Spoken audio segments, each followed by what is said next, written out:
us? Do we look like us? When things weren't actually covered in snow outside. Yeah, so hi.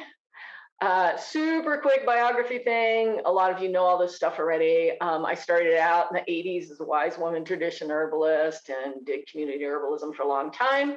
Then I went back to university and studied everything I could study that had anything to do with medicinal plants, right? And then worked my butt off and graduated SUMA in 2000. It was really fun. Then I decided to specialize in herbal constituents and phytochemistry, because that was, there's a lot of people doing that now, which is super cool. But back then there were not very many people doing that. Sorry, I think I'm like jiggling the camera.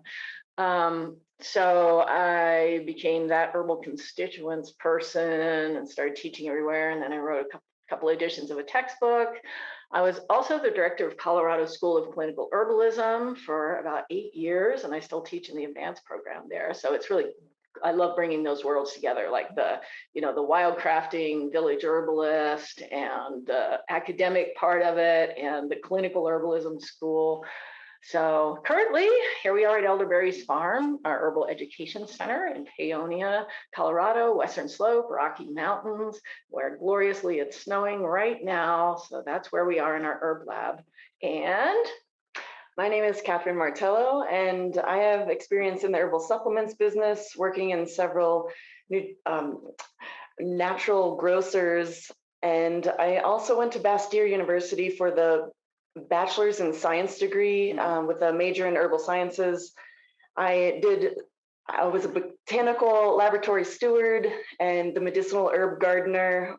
I also did HPLC research on terpenes and other botanical products. I have also worked in several herbal apothecaries and have integrated FDA compliance and also formulated herbal medicines, compounded naturopathic prescriptions in Seattle. And I'm also a licensed massage therapist. I have done microcurrent and also light therapy, so physics-based medicines, and I'm also a certified nursing assistant. And currently I'm here at Elderberry's Farm, and we're having a great time in Paonia. Nice to meet you. Basically, she's a ninja unicorn. I'm working on it. Okay, so I want to start off with, some of you have taken the previous class in the series, probably solubility and extraction. So this is a teensy bit of a review. If you haven't taken that, this might be a little bit of a new stuff, but I wanted to talk a little bit about solubility and polarity because of how elixirs are made, because of what elixirs are made of, right? Because they're made with more than one menstruum, right? They're made with more than one solvent. So there's this electromagnetic phenomenon that applies to molecules. It's called polarity, right? No time to explain it in too much detail, but any sort of phytochemical or constituent or solvent like ethanol is made of molecules, amongst other things, right? And so the solubility of those molecules depends on a few different things, but the big one is polarity. So that's why polarity is very important, because polarity is a major factor that determines solubility. What will this molecule want to come out into, right? Is it oil soluble? Will it jump out of the plant and into the oil? Does it love water best? So what is the solubility of a constituent in a plant? A lot of times what happens is we talk about solubility of herbs, like is St. John's wort soluble? And I'm like, no, you can't talk about herbs when you're talking about solubility. You're talking about constituents, molecules, because there are hundreds and thousands of them in there, and they're all different, right? So an herb is very complex. Okay, so polarity tells us understanding the polarity of your solvent or your menstruum and the constituents in the herb that you're interested in, right? Understanding the polarity of those tells us about which solvents we can use to extract which constituents from the plant matrix. Okay, so we match the polarity of the solvents to the polarity of the constituents, right? That's the like extracts like or like dissolves like saying. Okay, so we're choosing solvents specifically to go after certain constituents in a plant, right? So like extracts like. So crazy short lesson on polarity, but you'll see how it applies in the next slide. Okay, so polarity is a continuum or a spectrum, right? Which means it's not either or. It's not, is this water soluble, yes or no? right? What it is how soluble is this in water? How much will come out I'm in water, seeing him next Thursday, but it's right? good to hear he's happy. Very good. Can you please mute your mic, whoever that was? So it's a spectrum or a continuum, right? So is this constituent or this solvent, it's not even polar versus non-polar, it's how polar is it, right? And it's how soluble is it, no matter if you're talking about a constituent or a solvent. So think of all of the stuff we're doing and talking about, it's on a continuum or a spectrum, right? That's nature for you. Nature rarely does either or. Okay. So why do we want to know about that right now is because elixirs are made with 3 different solvents, right? So the solvent is the fluid that dissolves, right? Solvent. So elixirs are made with honeys. Some people do use simple syrups or sugars. Hypothetically, you could use glycerin. I've never tried it, but we're making a honey-based elixir, right? So honey is used to extract certain herbs with, right? And that's called making an herbal infused honey. Okay, so here's a beautiful, oh, I love this picture. We just made like half a gallon of ginger infused honey, and that's a picture we took while we were doing that. So honey is mostly sugars and some water. The average is about 17% water across all honeys. And it also has minerals and some, not a ton of minerals, but some, and enzymes and a bunch of constituents from the plants that the bees harvested, so polyphenols mostly, but there's a lot of different stuff in there. Okay, so that's one solvent that goes into elixir, honey, right? Another thing that we put into our elixirs is tinctures, and tinctures are hydroethanolic extracts, right? The hydro is for the water, the ethanol is for the alcohol, right? So when you make a tincture, say, actually, I think I elaborated on that, yeah, in the next slide. So tinctures are hydroethanolic extracts. They contain water and ethanol in varying proportions, right? And also the herbal constituents that they pulled out of the herbs when the tincture was being made. So we have 3 different solvents: honey, ethanol, and water. Right. So we have to think about how they're going to play together and the polarity of them and what sorts of constituents they're going to extract and which herbs we want to use which one with, et cetera, right? So tinctures, hydroethanolic solvent systems, technically speaking, because there's more than one fluid, right? In a tincture, there's water and ethanol. So it's a solvent system. So hydroethanolic solvent systems, they're like, oh no, we're getting a phytochemistry lesson. I thought we were going to make elixirs. I promise. So a tincture is hydroethanolic. So if you say, oh, this tincture is 40%, what we mean is 40% ethanol, 60% water. Right? Or if we say, oh, this plant was, we tinctured it in 75%, we mean 75% ethanol, 25% water in our menstruum or solvent system. Okay, so why do we use the different percents, right? Because this is what the rest of this is about. Overall polarity of a hydroethanolic solvent system, right, or tincture, varies depending on how much ethanol and how much water you're putting in.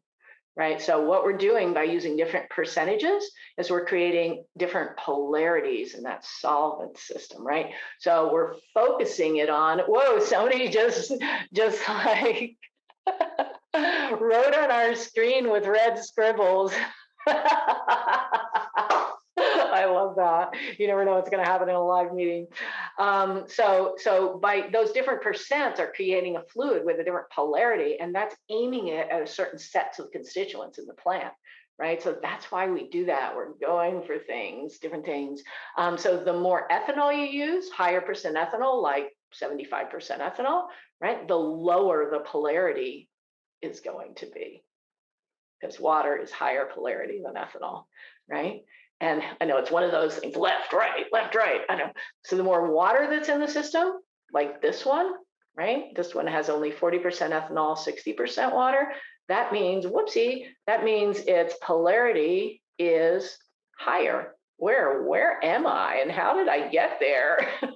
There we are. Yeah, so, lower percent alcohol means higher polarity extraction fluid, right?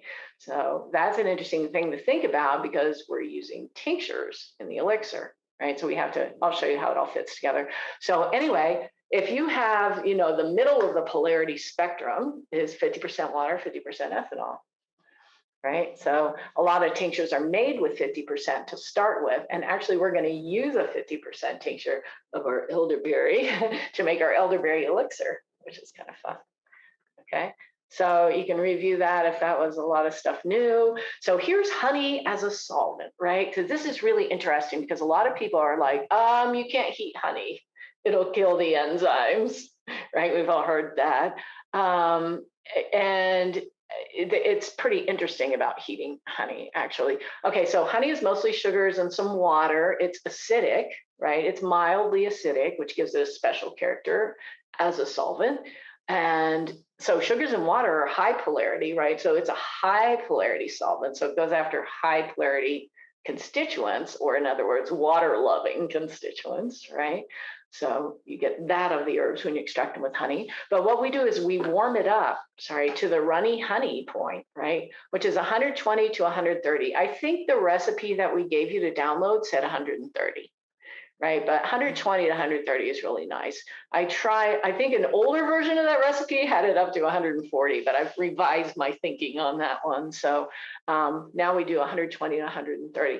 Does it, quote, kill the enzymes? It denatures the enzymes, which means it causes them to lose their structure and function. And at that point, they turn into little bits of protein and amino acids. So they become just nutritional things. They don't function. They don't do their enzyme function.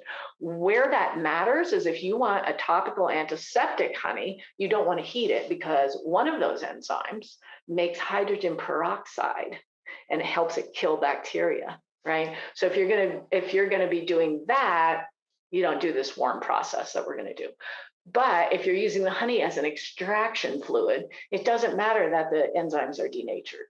Right? It doesn't really matter. So it's okay. What you don't want to do is overheat the honey because the more you heat it for longer, you start making some undesirable compounds, right?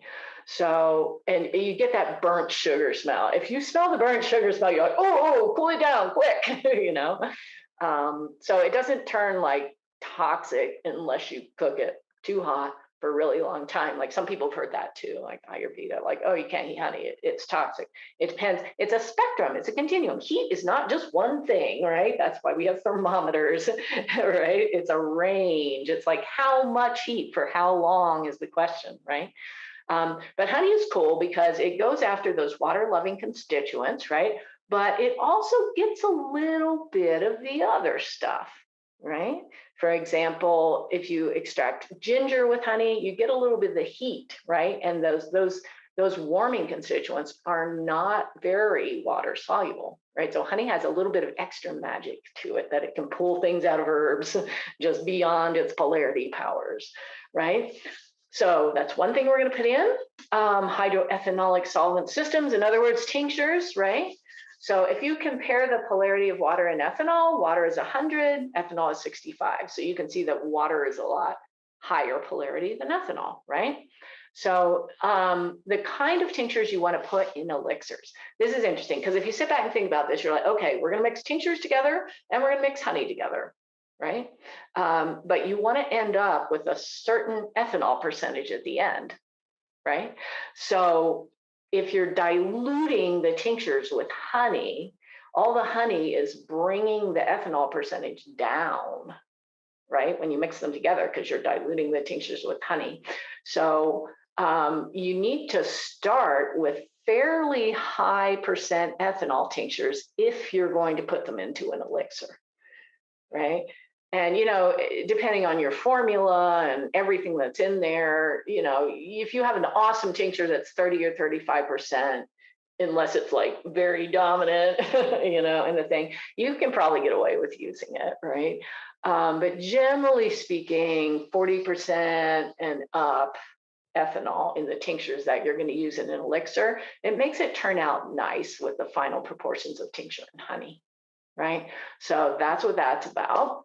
Lower ethanol tinctures don't work as well because it becomes too diluted. So one question we need to ask ourselves when we're thinking about the tinctures is what happens when you mix different tinctures together? right? And what happens when you mix the tinctures with honey? So that's where all this polarity and solubility stuff is like kind of an important background to answering these questions, right? Yeah. So what happens when you mix tinctures with honey? Think about the polarity, right? So what we're moving into here is we're going to jump up here and like mix some things together. So what happens when you mix tinctures with honey is the polarity of the tincture is significantly different than the polarity of the honey, right? Because tincture has alcohol in it, so that's lower polarity, and honey has like sugars and water, so that's higher polarity. So if you just put a bunch of them in there together, the tendency is they'll separate over time. Right? And I'm sure maybe some of you have done this if you've made elixirs before. And I did it many, many times before I learned the next thing, which is how to keep them together, right? But that's why they separate, because the tincture and the honey are such different polarity. Like you can get them to go together at first, but then after a while, they're like sort themselves out. Right. So in order to keep your tincture together, I mean, your elixir together as one smooth product, you want to do emulsification, right? Emulsification means bring different fluids together that want to separate, basically, right? So we're going to talk about that. The easy way to emulsify is to put your tincture into the Vitamix. I don't know if you can see the Vitamix behind me here. And add warm honey to it and just whiz it and it doesn't take very long either, right? Until it maybe even starts to slightly warm up a little bit, or it looks opaque. You can just kind of monkey with it. I don't know what the perfect time is going to be different with different herbs for sure and different tinctures. So we can't give you a time, but you just got to watch it and be like, oh, it looks really different. You know, I don't know, anywhere from 30 seconds to 3 minutes or something ish, right? And then afterwards, store your elixir in the refrigerator, right? And we've had elixirs that we made for months and months. Like, what was that one in March? Remember the one in the square container? It's like we made it, I think it was like March or February. It was a long time ago, right? Like almost a year ago. And we did this with it and it was still totally smooth. It didn't separate. So I think it'll work for most ingredients. Yeah. Okay, so what we're going to do, we're going to switch. But what we're doing here is I wanted to show you this cool piece of equipment. Okay. I don't know if y'all have seen these before. Look at this thing. It's like part of a conical filter set, right? But we took the conical filter out because it's really awesome for holding your strainer for when you're going to strain your honey out. Because, you know, honey takes its time in drips, right? So if you have this little stand, you can find this in like an antique store, I don't know where, flea market, or I don't know where we got this thing. And just, you can just set it up and walk over there and do something else. And this thing is a batter bowl, right? It's a giant glass measuring cup, basically. And whenever doing honey pharmacy, we use it a lot. We use a lot, like all the time. So those are two cool pieces of equipment. We're not actually going to strain the honey right now, so we'll pass those off, because what I wanted to show you is the basics about making a herbal infused honey with a warm method, right? Super easy. Get yourself these. These are the best. A lot of you know this already, right? This is Corning Pyrex Visions cookware that they don't make anymore, but they're really good for honey infusing because it's insulating ceramic, right? It's a nice thick bottom, so you have much less chance of scorching your honey when you're doing that. Can we unwrap the cord around this thing and actually turn it on? Right. So there's that. Where's our fake elderberries? Right? Oh, there they are. Okay. So, and we're using an electric hot plate. Pretty risky to do this with a gas stove because it's hard to control the temperature. Like maybe your gas stove can do that, but I tend to just have a dedicated hot plate for this. Yeah, so here, I'm gonna give these to you. Okay. So since we didn't have any elderberries, we're gonna do this to the rummy berries. So our warm honey infusion is a volume to volume, right? So we make, a lot of times I'll make 1 to 2. And what that means is 1 part of berries by volume, or herbal material, whatever we're making, to 2 parts of honey by volume. So 1 to 2, right? With tinctures, it's usually like weight to volume, right? But with this, it's volume to volume. Okay, so we had some frozen berries in a bag and we poured them in there. And, you don't have to get totally exact with the measurements on this one. And it's about 500 mils of berries, right? So we're like, oh, so 500 mils in a 1 to 2 means we need 1,000 mils of honey, right? Because 500 times 2 is 1,000. So that's what we're doing. So we put the berries in the visions. Ooh, look at the juice. Ooh, oh, it's so pretty. I feel like we should have like a spotlight. Shine it right on there. Yeah, they are so gorgeous. And then we pre-measured. Let's put that somewhere. 1,000 mils of beautiful local honey. Shout out to Honeymoon Mesa Honey here in the North Fork Valley. Oh, it's gorgeous. So we'll put that in, right in there.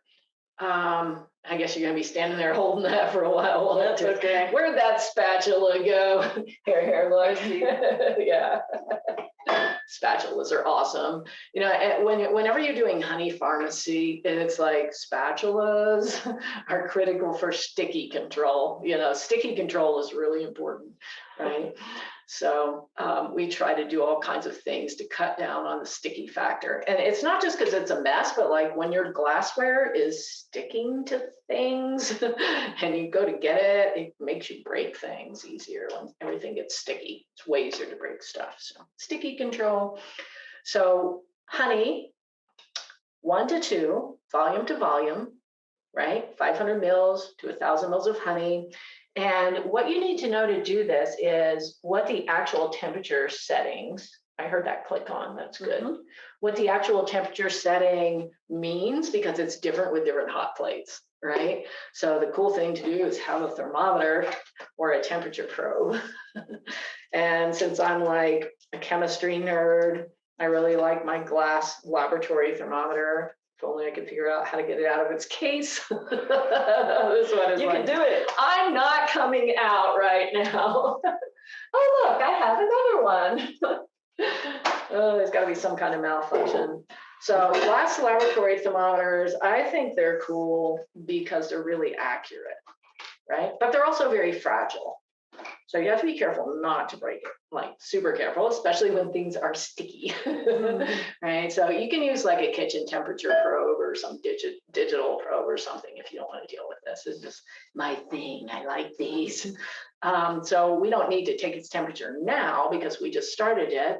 But if you learn like, oh, my low setting gradually will bring honey up to 130 degrees, which this one does. I'm like, who fixed that? That was cool. So the reason I take the honey's temperature is I don't want to go over 130, right? You don't need to, there's no reason to. So we're using as the, minimal heat that does the job. That's what we're doing with it, right? Because overheat, God, look at that color. Very distracting, I must say. It's so super dark, gorgeous purple. Oh, aronia berries already. Okay, so we're going to gradually bring this up to the 120, 130 range, right? And it takes a while. Highly recommend starting this in the morning, not at 6 o'clock at night, like we're doing.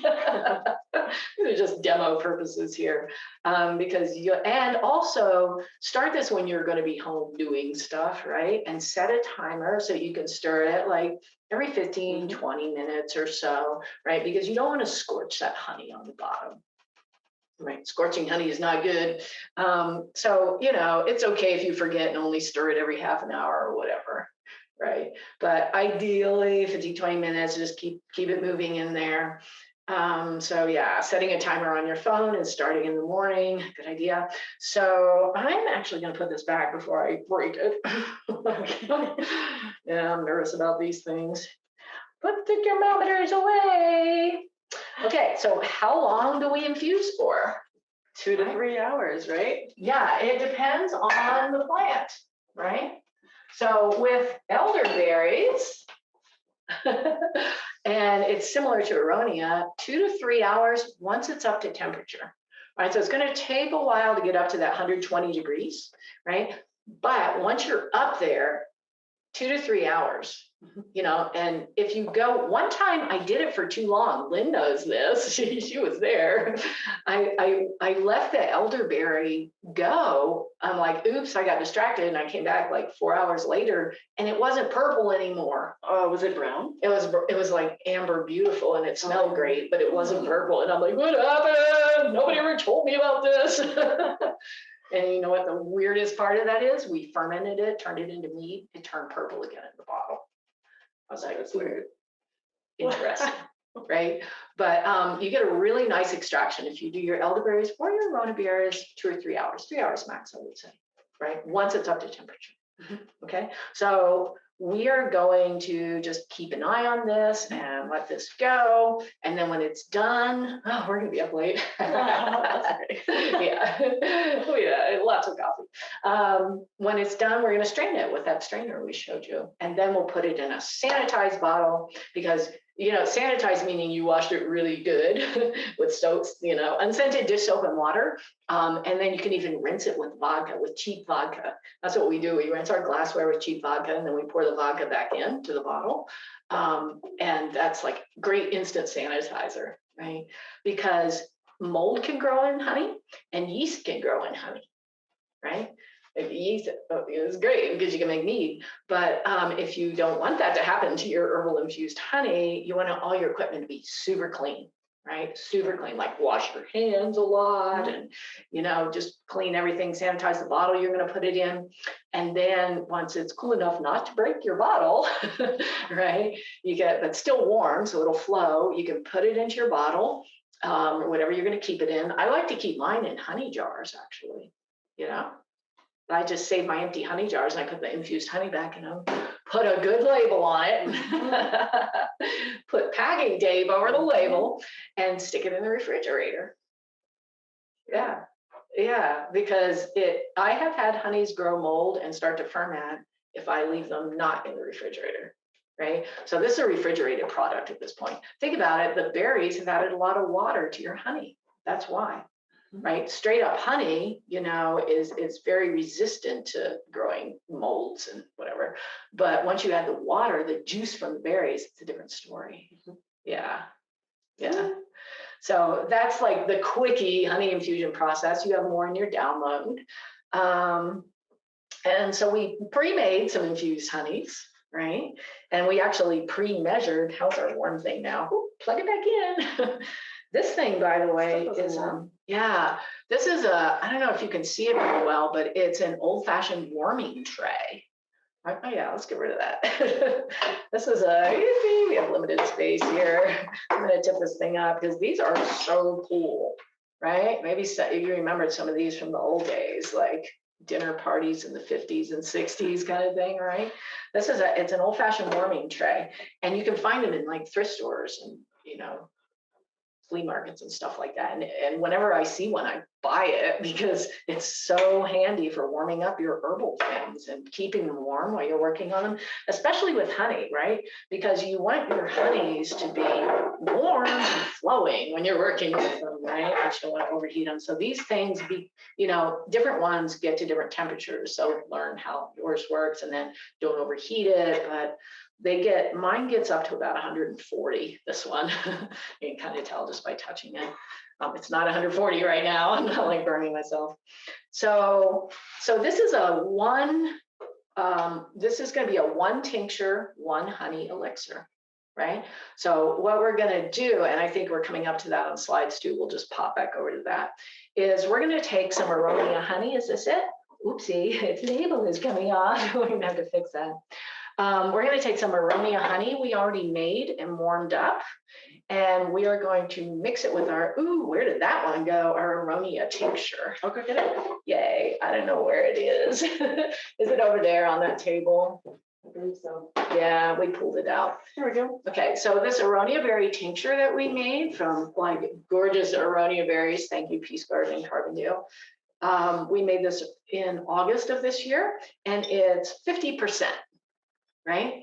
So if you think about this for a minute, if you start with a tincture that's 50% alcohol, right? 50% ethanol, and you mix it with an equal amount of infused honey, right? Then what's your ethanol percent? Right? Well, basically, you're just cutting it in half.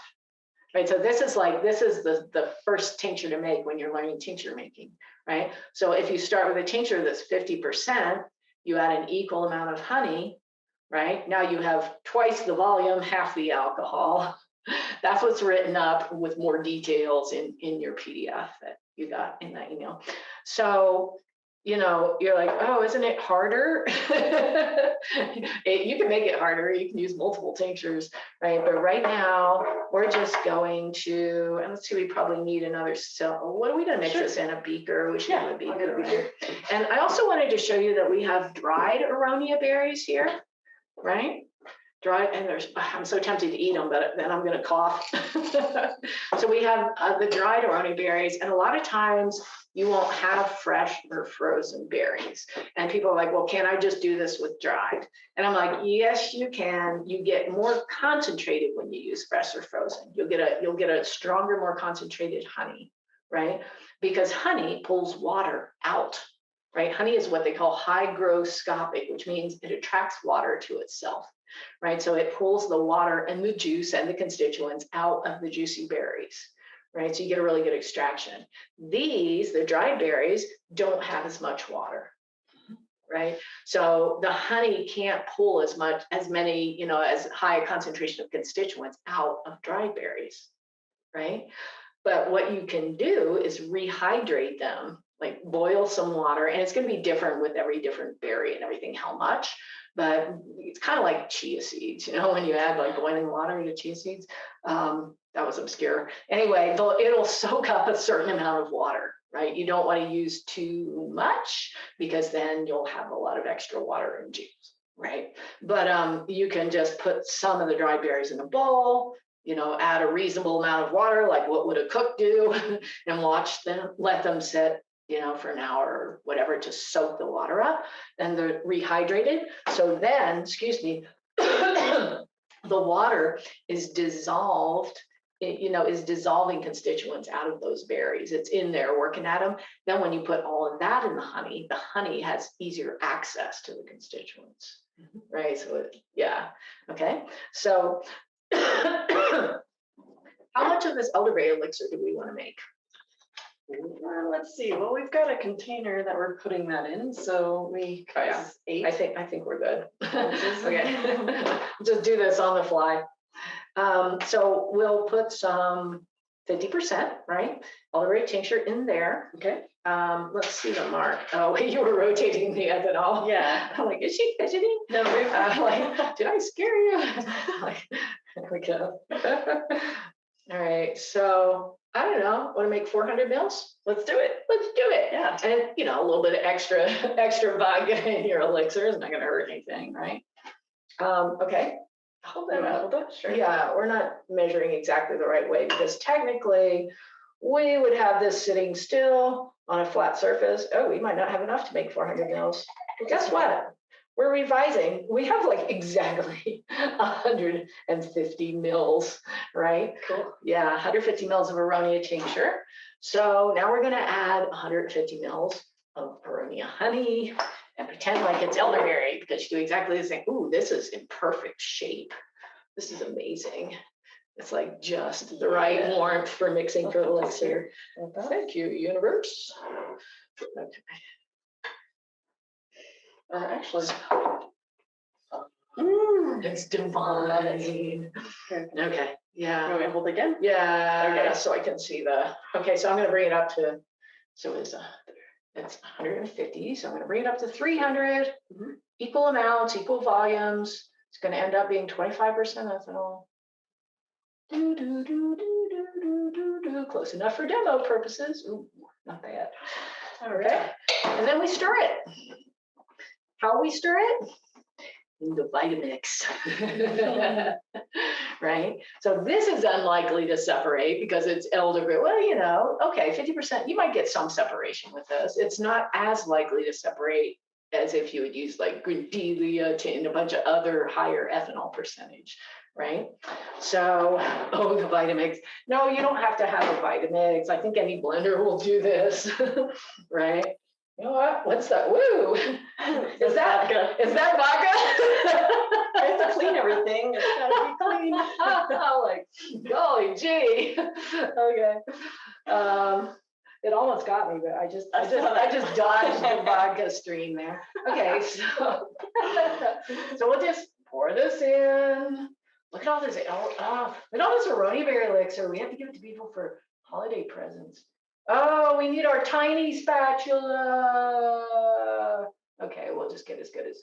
But if we were doing this for real, we get our tiny spatula and get it all out of there. That's good enough. Okay. Woohoo!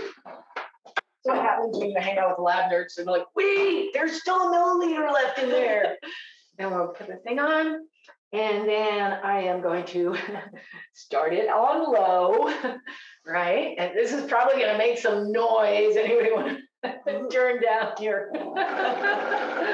Right? And we're going to go like this. There. I don't know if you guys can see this, but it went okay.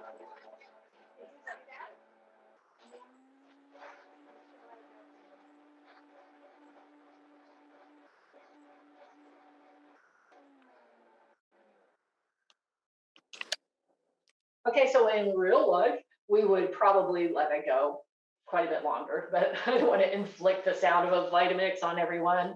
But anyway, once you get it going, you start getting the air bubbles down in there and you really start getting the honey to mix with the ethanol and the water. It turns this opaque color. If you couldn't see it really easily on this, go and do it at home. You'll see what I mean. And then I probably would have let this go at least another full minute, maybe two, just depending on how I was feeling about it. What you don't want to do is get it hot, right? And you can like break an emulsion by over spinning. Right, because basically we're making an emulsion. This is like the home version of what you call shear emulsification, right? Shear means like, and that's the way you get molecules to mix together in a solvent system or a mixture of fluids, right? So that was it. That was like the basics. You make your herbal infused honey, you measure your tincture, you figure out what your ethanol percentage is going to be. And we did it the easy way. We started with 50% tincture and equal volume of honey. Now we've got 25% ethanol in here. Why do we care? For preservation purposes. All right. Because, some people will be like, oh, 20% ethanol will preserve it shelf stable. In most cases, that's true, but there are exceptions. So I tend to go with 25%. Yeah, and sometimes even higher. And with some elixirs, you want to use a higher ethanol percentage, based on multiple factors that I'm not going to bring up right now. But 25% is kind of my minimal. Yeah. And then even so, I keep it in the fridge. It's not 100% necessary, but we kind of make a lot of elixir, so we store it. And, we have the elixir and honey antique refrigerator over there, which is awesome. But, it's okay to like take it out and send it to somebody and, carry it around for a day or two or whatever. It's going to be preserved by that 25% ethanol, right? But keeping it in the refrigerator is usually I have like ones that are 1, 2, maybe even 3 years old in there, and they're still great because it's basically a refrigerator that's almost a freezer, right? So I was gonna let's do a time check. See what time it is, because there was another thing I wanted to show. 6:48. No way, time goes way too fast. This is nuts. Okay, so what we're gonna do is this is perfect. There's in the upcoming class, there's a bitters elixir that we go into this whole detailed thing about. So we just want to show you really quick. We staged a bunch of this stuff ahead of time. What a multi-tincture, multi-honey elixir can be like, right? Because you don't have to limit yourself to just one tincture, just one infused honey. You can use any number of them, depending on how much stuff you want to figure out. So what you can actually do is you can take all different tinctures, right? And there's a way to figure out what the ethanol percentage of that will be when you mix them together, right? So basically you're making a formula of tinctures, then that's going to go into the elixir. Yeah. Which is really cool because then you can formulate, right? And then you can individualize your elixirs for clients, right? Just like you formulate a tincture formula right now, or or an infusion or a tea formula, right? You can make a formula of tinctures to put into your elixir. But what you need to know is how much ethanol is in there, right? So we have like charts and calculators that like do this stuff, right? So what we have here, oh, and why do we make a bitters elixir, right? Because like we're all like, yeah, bitters are great for us, but there's a lot of people who don't like bitters. Right. You know what I mean? Because they're bitter, right? They're like, this tastes gross. And you make this beautiful bitters formula to give to your client. And they're like trying to be polite to you. And then they go home and like stick it in the shelf and never use it because it tastes gross. So bitters is actually a really cool thing to use the elixir, product for, right? Because you can add just enough honey so that it still tastes bitter, but it's more acceptable, right? It's more people are like, oh, this is actually pretty good, and they'll take it. So it's a really cool way to sort of convince people that the bitter flavor is not so bad and actually awesome and, an acquired taste, right? So we came up with a bitters elixir, but this one is 35% ethanol, right? It's 35% ethanol because we wanted them to taste the bitter that's in the tincture. So we're using a little more tincture in this one, right? So if we were just thinking about preservation, we'd be like, good to go, 25%. But with this one, we're like, oh, we want them to taste the bitter tinctures, So it's up to 35% ethanol, which is, within the normal range for an elixir. It's higher end, but, So what we did was we decided on our tincture formula. So we have dandelion, woohoo! Because dandelion's a great digestive herb. It's also a mild bitter. It's like rooty, it's earthy, it has body, it's like food. So it's the highest percent in the formula, the highest parts in the formula. Was this artichoke? Yes. We chose artichoke because it's a high clear bitter. It doesn't have very much aromatics. It's just bitter. It's like, here I am, I'm bitter. And it's a lower percent in the formula or lower parts.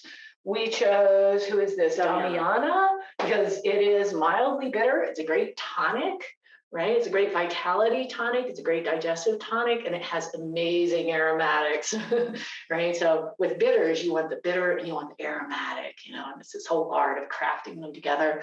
And then to warm our bitters up, we chose ginger, right? And since ginger is so hot as a tincture, it's only, 5% of the formula? Yep. Yeah, so you don't want to over ginger it, right? 5 parts out of 100. So we have all those measured out. And then we also have the 2 honeys that we used. So the 2 honeys that we used are, where did it go? Grindelia, there it is. Grindelia honey right there. Yeah, Grindelia honey is amazing. If you haven't made it, make it. Grindelia flower buds and honey, and it's so powerful and bitter and aromatic that the honey, even though aromatics are terpenes and not particularly water soluble, the I know is like, okay, swim break. It's August, like there's an essence of August in that jar. So it's bitter and it's got these wonderful aromatics too. So it makes a nice honey. Whereas Grindelia tincture is also awesome, but it's like almost overwhelming. It's super intense. Yeah, we've used that too. So this is like the mild version of Grindelia is to make a honey with it. And then what do we use? Rowan berries? Yes. Kind of the same. So y'all know rowan berries, mountain ash, sorbus. What is it? Americana. So I forget these things. So mountain ash or rowan berries are amazing. Gar, I love that. Oh, nothing else smells like that. Isn't that great? They have really, really interesting aromatics, and they're also tart, and they're mildly bitter, and they're astringent. They're just a really interesting honey to use. And it plays, I'm sticky. It plays, I know, there's a really tempted to like just lick my fingers off, but I'm not gonna do that because that's not sanitary. We're doing the sanitary thing here. Boy, that required some resistance. I really wanted to lick that off my fingers. But what I was saying was rowan berry honey and gradalia honey, they're a really nice pair. They're very complementary, right? But it's not necessarily you need rowan berry honey for a bitters elixir. It's just we had a bunch and it sounded like a good idea and it turns out it was delicious. So there we go. So we have, check on this real quick, our pre-made, guess what? This is full, so we're gonna have to whiz this later. But what we have here is our formula of tinctures for our bitters elixir, right? So we pre-measured that. What's going on here? How did we know how much of each one to use, right? So there's charts, there's ways to calculate it. We decided how many parts of each one we wanted in our formula, right? And then we do formulas in percent instead of in parts, actually, because the math is way easier. It's like using the metric system is way easier than using the other system. What do they call that? So we figured out how much we needed based on how much of each tincture we're going to use in the formula. You want to pour those all into one? Yes. So this is our formula of tinctures.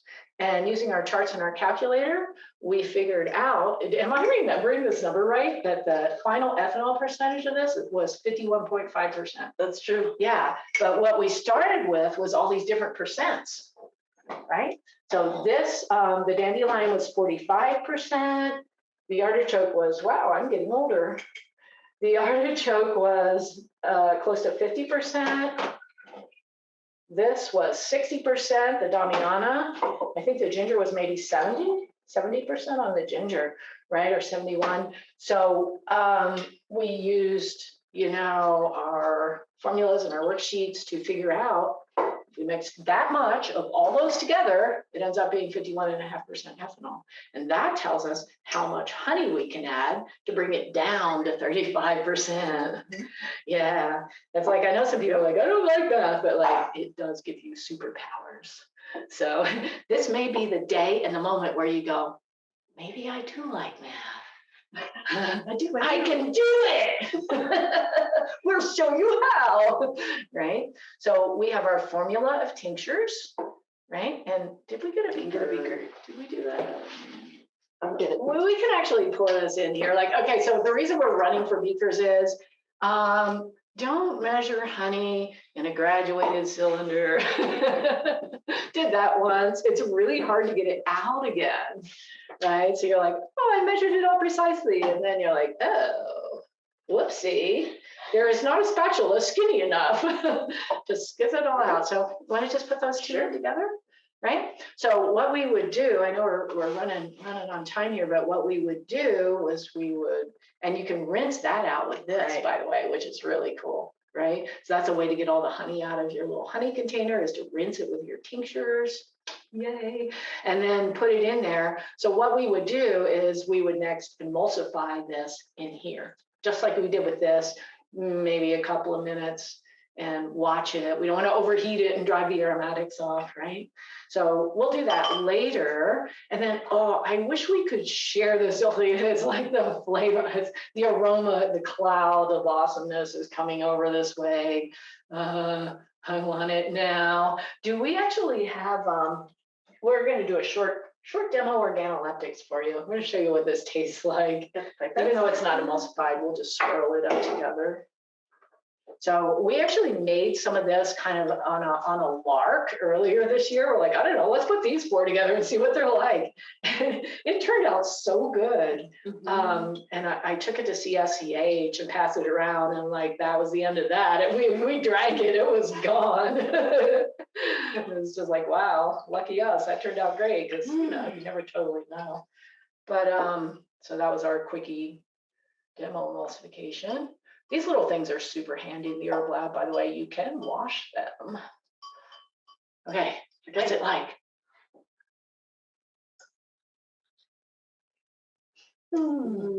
Wow, that's good. That is so warm. If you want a warm elixir, 5% ginger. Yeah. If you don't want it that hot, I drop it 4, maybe 3. I mean, it's not burning. It's just like really, it's wow. Actually, it feels good because it's so cold here. Starting to have the bitter sensation now. It's like coming out. Did you get the ginger first? I did ginger first. I got like this flash of bitter, and then I got this like blooming of ginger, and then I got this like aromatic, like diffusion, and then the bitter came back again. It feels calming too, because it's a bitter, it would have a rest and digest effect. Right, exactly. Cool. It is like, I'm like, oh, I'm happy now. Yeah, because bitters don't just stimulate digestion, they also activate the parasympathetic nervous system. Right. And that's, she said, rest and digest. That's like the opposite of fight or flight. Right. So if you go into that kind of parasympathetic mode, y'all relax, you're sitting down for a nice, long, slow food dinner, talking to your friends, resting, digesting. Yeah. That's one there. It's so cool that bitters do that because people are like, oh, we take them before our meal, they'll stimulate digestion, but they also help you relax. I'm going to have another one.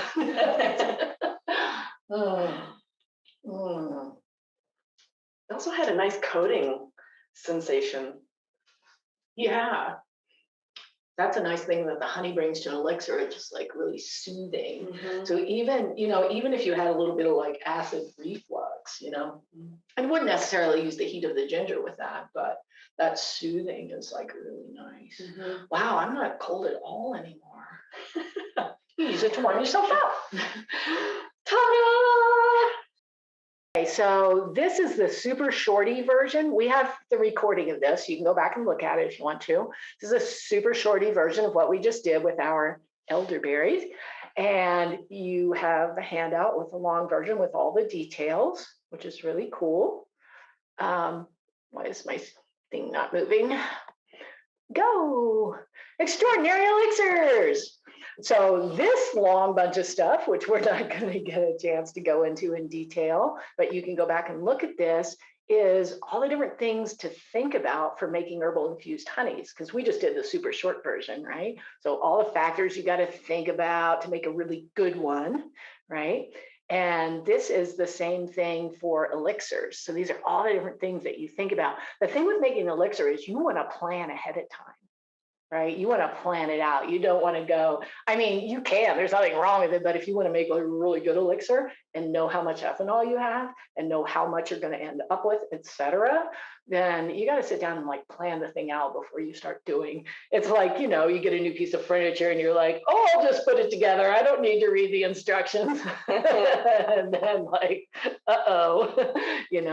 so this whole system of planning your elixirs gives you a much better product in the end. So that's kind of the steps for that to think about. And yes, we're plugging a class. So we put together this super fun class that gives you a lot more details, a lot more options for making the herbal infused honeys and then turning them into multi-herb elixirs, right? So you can use multiple tinctures, even we set up this calculator where you can use up to 10 tinctures and you just make your formula and it goes, use this much of this and that much of that, and you'll end up with this much ethanol. Super cool. So you can do that, and you can use, I think we set that thing up with up to 5 honeys.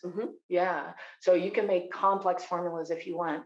Usually with a formula, I'll just use like 4 or 5 herbs, like 4 or 5 tinctures and 2 or 3 honeys maybe, but everybody formulates differently. Everyone has their own style.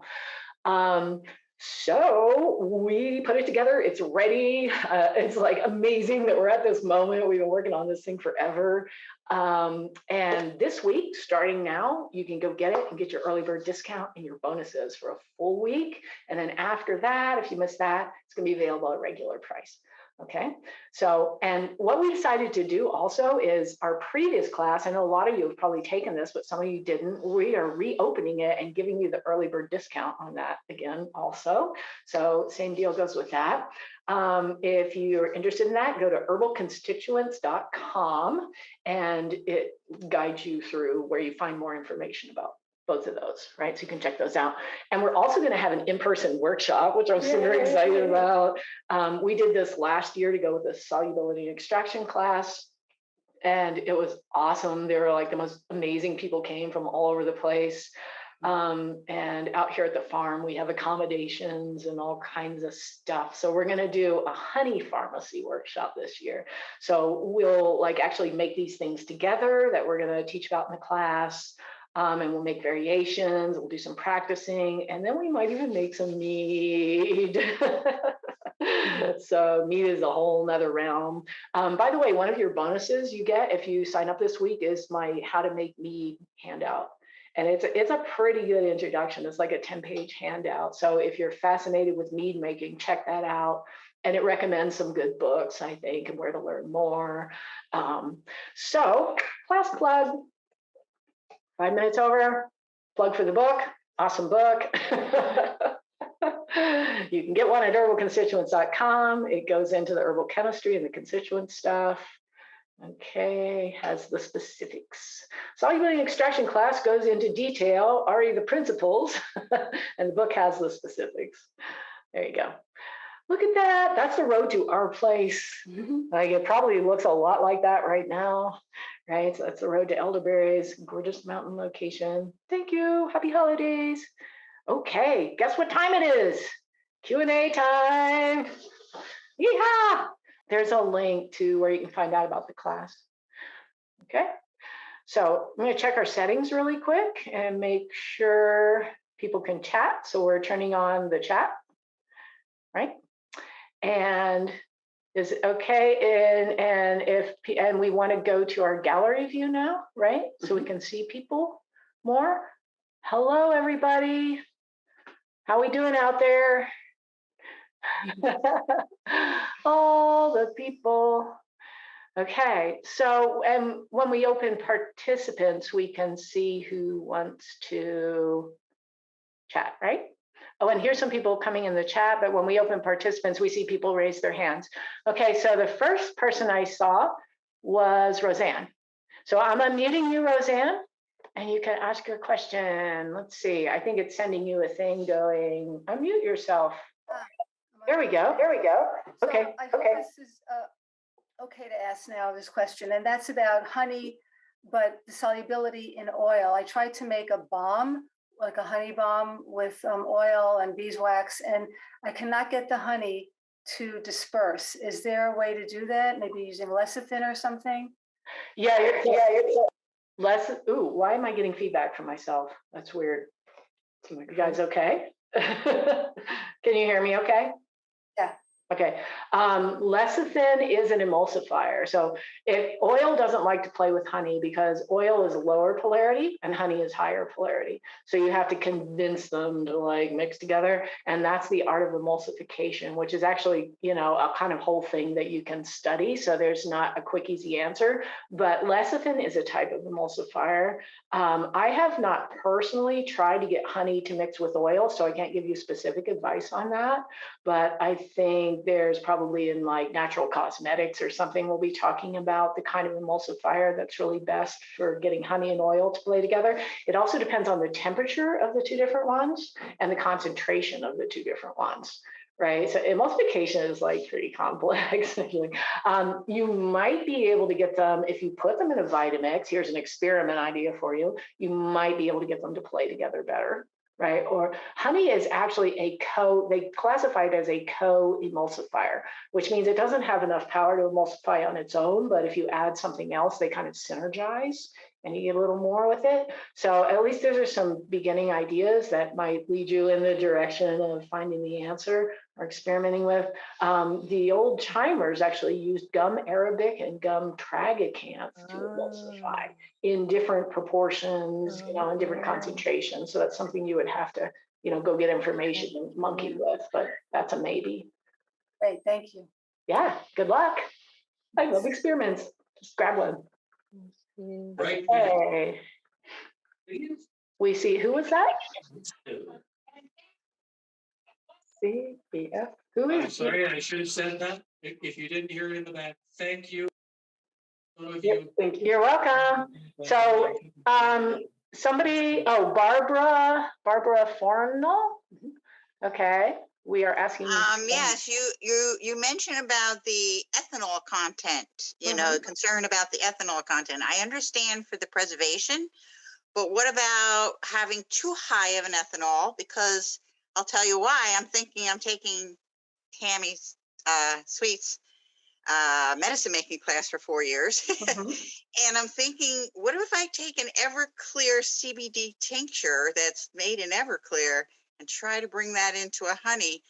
Do I have to be worried about that ethanol content?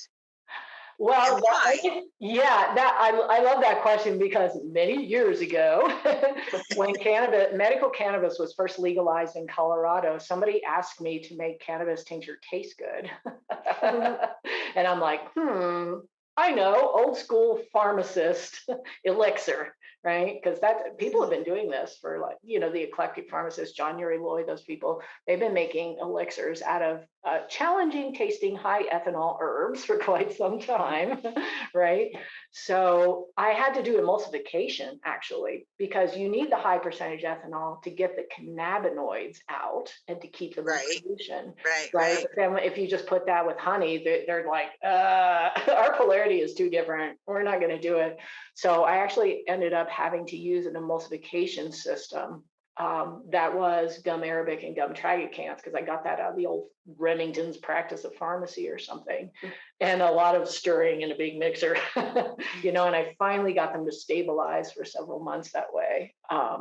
So it is a bit of a challenge, because I'm going to experiment, because last year what I did is I made Tulsi honey from dried.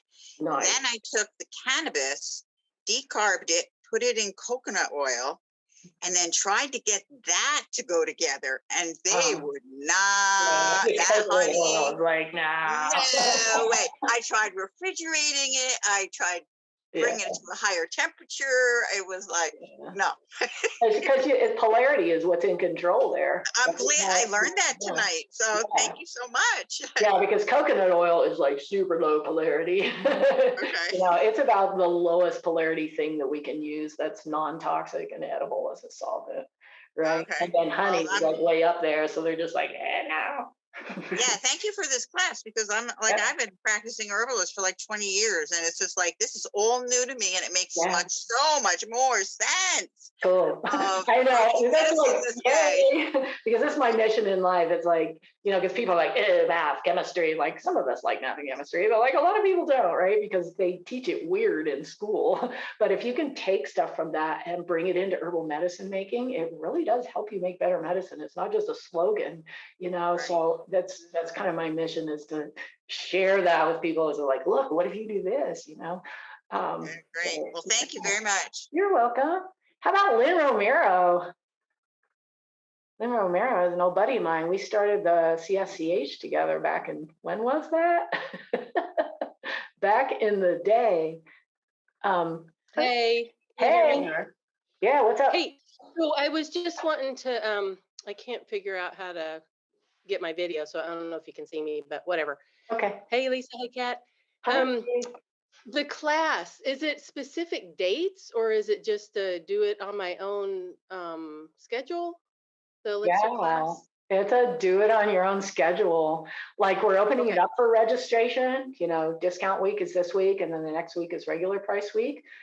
And then registration closes, but you can get it and take it anytime you want. You can take it you can go in there for an entire year. We still have people like with the solubility and extraction class. I just got a feedback form from somebody that's like, I bought it in February and I just had time to do it.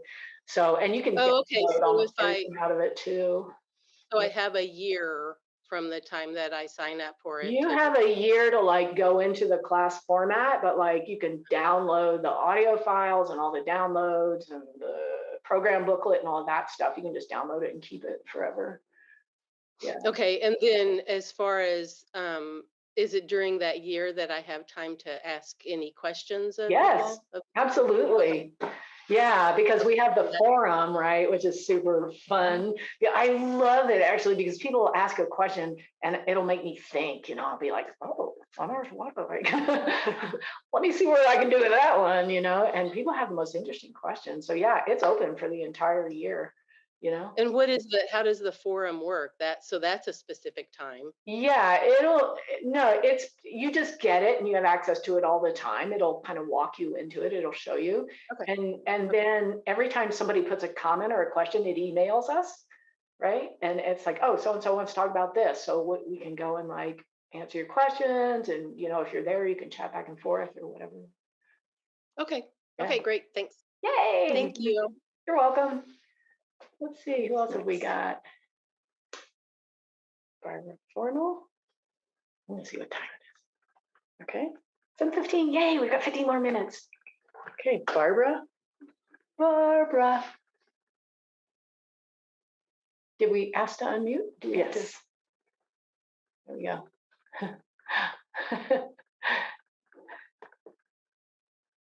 I didn't need to do that, did I? We're making the whole thing like, this is supposed to be a stable AV stand. Why is it wiggling so much? Apparently something needs to be adjusted. Well, perhaps we'll move on to the next. Okay. Try somebody else. Okay. Wow, there's so many people. I'm sorry we're not getting to everybody.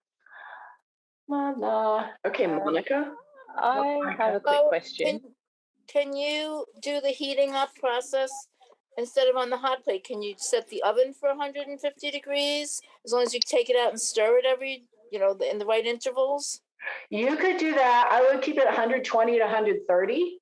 Like Okay, 150 is too hot. But like Sorry. if your oven doesn't do that, you can always prop the door open and stick a wooden spoon in there. This is how I used to do it actually back in the old days, because like, and use an oven thermometer to check your temperature. Okay, Yeah. thank you. Yeah, sometimes we even warm honeys up, not for the infusion process, but because we're going to work with them. We'll put them in like hot water straight from the sink in like a water bath, and hot water from the sink, it's like pretty hot depending on, your own hot water heater, but it'll melt a honey enough so it's a lot easier to work with. Just that's how we heated these up before class. Ooh, our internet connection is unstable. Hopefully we're not going to disappear. Okay. Was there somebody else that was, I think two people kind of popped up at once there. Who was that other person, if you want to? Yeah, I had a question. Okay. Lisa, Tamara has had her hand up for the longest time. Yeah, and several hundred other people. I'm sorry, I can't get to everybody. I can't see everybody either. So thanks for being patient with us. Large meeting is just, limitations. Do you want to do tomorrow? Yeah, let's see where hold on a minute. I gotta get my slider going here. Okay. Well, we're getting to a manageable amount of people. Okay, we'll go tomorrow. Here we go. Sorry, thank you so much. Yep. How are you figuring the ethanol percentage in each of those tinctures? If you tinctured fresh plant material, which of course adds water content? I was waiting for somebody to ask me that question. That's actually going to be another class because here's the general principle. Fresh plant material contains a certain amount of water, right? And some more than others. Juicy berries can be up to 90% water, right? So, and actually your average green plant leaf is like 75% water. And there's a range depending on conditions in the plant part and all that, right? So if you were like an herbal products company, you would actually measure the amount of water in your plant material so that by taking a sample, weighing it, and then drying it, and then weighing it again, and like how much water weight did it lose, and then you would know. But a lot of times you want to estimate. So with green leaves, we estimate 75% water. With fresh frozen elderberries and or aronia berries, we estimate 90% water, right? So there is, I can't reel this off now because it's actually a little bit of a calculation that you do, but there's a way that you figure out how much water does this plant material add to the menstruum, right? Because it's going to increase the water and therefore lower your ethanol percentage, right? So if you started out with say fresh, juicy elderberries and you wanted to make a 50% tincture, you couldn't just do it with 50% ethanol, right? Because you're going to end up with a considerably lower ethanol percentage because all that water came out of the berries, right? So you have to do a few calculations. The quick and easy way, if you're like, I don't have time, I lost the sheet, I didn't want to take the class, whatever, the quick and easy way is the Michael Moore way, which is 95% ethanol, right? Because you don't know exactly what you're ending up with, but you're getting kind of close to that 40, 50% range, you know, depending on your starting material, if you just start with 95% ethanol. That's why he did that. Like when I was figuring out how to write this up for this upcoming class, which might even be the next one that we're doing, I'm not sure.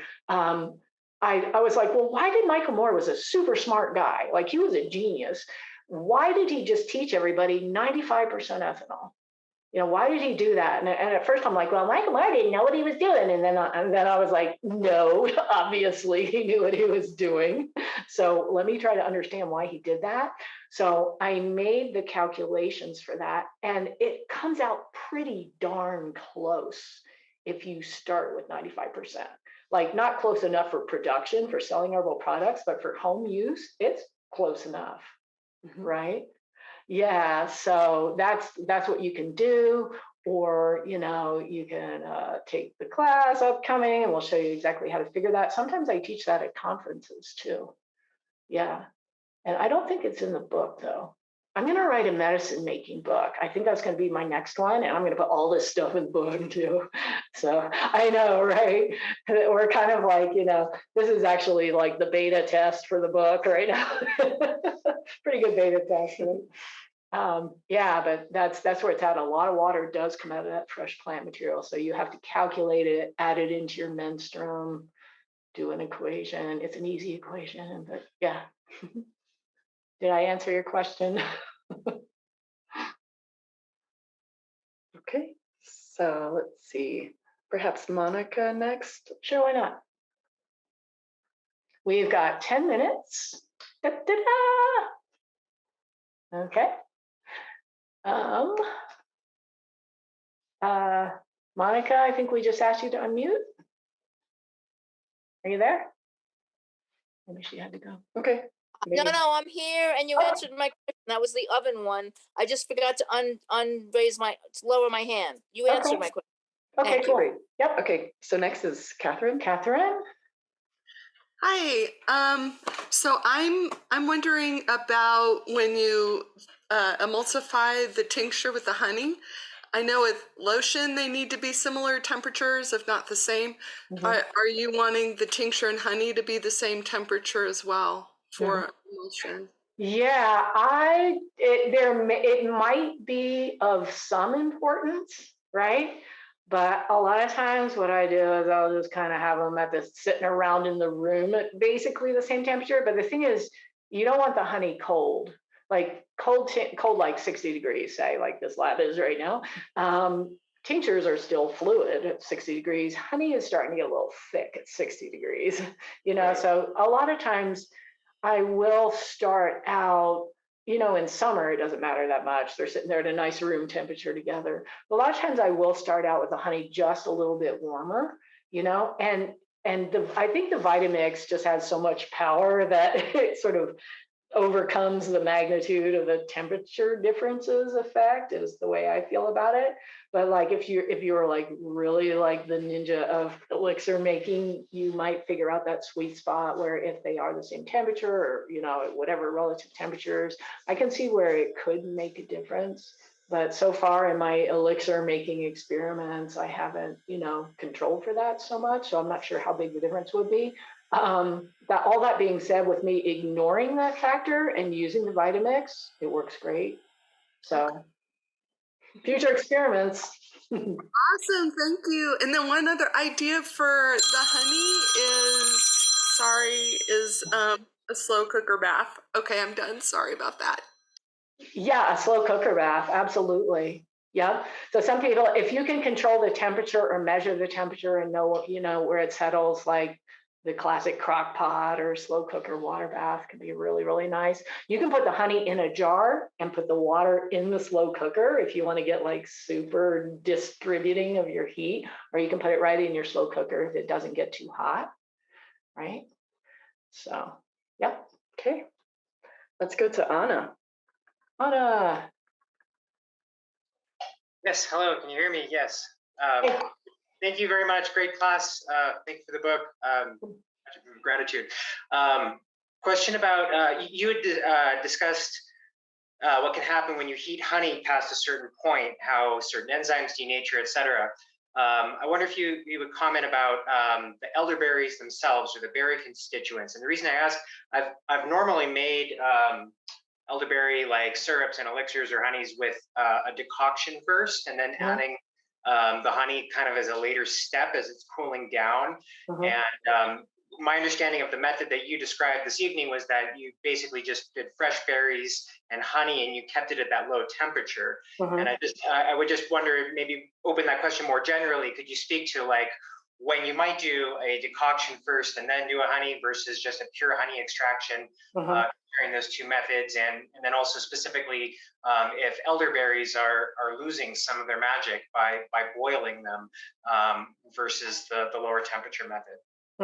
Okay, number one, we're not boiling. We're keeping it at 120 to 130 Fahrenheit, right? And one of the reasons is so we don't damage some of the constituents in there. And the other reason is so we don't damage the honey, right? So it's, where is it on that temperature continuum? So this is the warm extraction method, right? So it does protect the constituents. Specifically, you can see by the color, I don't know if you could see the color of this. Where did our aronia honey go? Is this over here? Is that it? Or what is this? That's Rowan. That's Rowan. Okay, so can you reach it? I can't really reach it. I'll bring this up here in the light. There you go. This actually doesn't look as purple as it really looks in real life, but you can get the purple in it is anthocyanins, right? We have one that's in a pint jar. We have one of these in a pint jar that's more purple somewhere, or else I'm imagining that, but I think we do somewhere.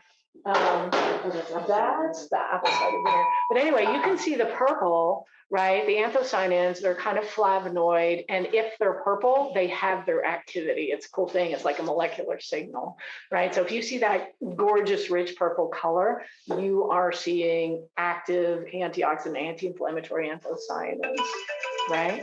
727. 727. Oh, we've got to stop soon. So there's that. Okay. To answer the decoction question, decoction adds a lot of water, right? And the more water you add to your syrup or your elixir, the more likely it is to ferment or mold, right? So you want to keep your water levels or your water activity low. That's why I used to make syrups that way, right? But then I stopped when I realized I could skip the decoction and I could extract, you know, because a decoction is an extraction made with water and heat over a certain period of time, right? And I'm like, what if I just skip that and extract the herbs with honey instead, right? And that's when I started working out the elixir thing. So now, you know, syrup is awesome because it's alcohol free. So if you need a product with no alcohol in it, you know, stick with that. But if that's okay in a product to put tinctures in it with ethanol, then an elixir is like a really awesome next step after a syrup because it doesn't have the extra water, right? You get a broader range of constituents in it and it's more concentrated, right? So I actually switched. I don't make syrups anymore because, you know, if I need an alcohol-free syrup, I'll just get one from someone else. But an elixir is I think so much of a better herbal product for a lot of the applications, for bitters, for respiratory formulas, for all that kind of stuff, right? So I just make elixirs now. And then I was like, I should share this with the world. This is cool. I want to see people out there making more elixirs. So hopefully that was helpful. Do we have time for one more quick question? We have 2 minutes. Who wants the 2-minute question? Ask me something complicated. Okay. Want to get Marina? Marina. Okay. Sorry. Thank you so much. A quick question. To reconstitute the elderberries that are dry, can I use hydrosol? That's a good one. What an interesting, as long as you can drink that hydrosol, I would say, as long as it's like Yeah, you can drink hydrosol. Yes. What a cool idea. I want to try that. Like, I mean, I don't know any polarity or solubility reason why you couldn't do that. Okay. Sounds delicious, actually. It does. Like Lavender. The lavender hydrosol or the orange hydrosol is great. Thank you so much. Yeah. That kind of blows me away. I'm like, I'm going to be thinking about that the rest of the night. Oh, an exciting area. It never occurred to me. That's great. Thank you for asking that question. 29. 1 minute question. Quick, let's get Jim. Jim, you're next in line. Thank you so much for such an awesome class. You are welcome. To the differences in polarity for tinctures that might have small amounts of vinegar and or glycerin in them. Oh, I love that question. So glycerin is so think about the relative polarities here. Water is 100, glycerin is 81, right? And then straight up ethanol is 65. So glycerin is closer to water. So it's almost like you're adding more water with the glycerin, right? Vinegar is mostly water, right? It's like 95% water. So you can kind of think as vinegar is like water and glycerin is like water. The only thing with vinegar is it's acidic. So it introduces another factor that affects solubility and extraction, right? And then glycerin is a lot like honey because it's viscous, right? So water, glycerin, and honey are all high polarity, water soluble loving constituents is what they go after. So you can kind of think of them in a similar fashion to each other, right? And then ethanol is lower polarity, right? So when you're mixing ethanol in, you'll bring the polarity of that system down. Did that help? Yep, that definitely helped a bit. Cool. We have to stop. Can I just ask a really quick question? Sorry, I thought I was before Jim. Just a super quick one. Okay, go fast. I learned the moon to moon or heat method. So what would happen if we were extracting the honey just based on time and not heat? It would take a lot longer and you wouldn't get as high a concentration of constituents in it. Like you can do that. You can make a cold process honey. The more you stir it, the better, right? But you are taking a risk of molding and fermentation because you're keeping that plant material in the honey for such a long time, right? Or some people even do things like really low heat, like, set it in a warm place where it gets to be like 90 degrees or something. You just got kind of think of those two factors, time and heat. Like the more heat you use, the faster your extraction goes and the more thorough your extraction is, but then you have to watch out for damage, right? And then really quickly, garlic and honey, is there a better way to do it besides just, burping it every once in a while? Because it's such a lovely combination with whole garlic cloves and honey. And maybe you could talk about it in your next class. I'm definitely taking it. It sounds amazing, but I didn't know, if you have to burp it because it starts fermenting. Oh, so you put fresh garlic in the honey and it starts fermenting? That's why I do the warm process, exactly to avoid that, right? So like 4 to 6 hours, you take the fresh garlic out, and you've got the essence of the garlic in the honey. It's not hot like garlic is, but it has that like sulfurous goodness, in a good way. Thank you. Oh yeah, you're welcome. Okay, I hate this, but we have to stop. We have to stop. Oh my gosh, because we have to go upload this recording. We're going to put it on YouTube. We're going to send you the link so you can watch it again if you want, share it with your friends. And we have this number of steps that we need to do that.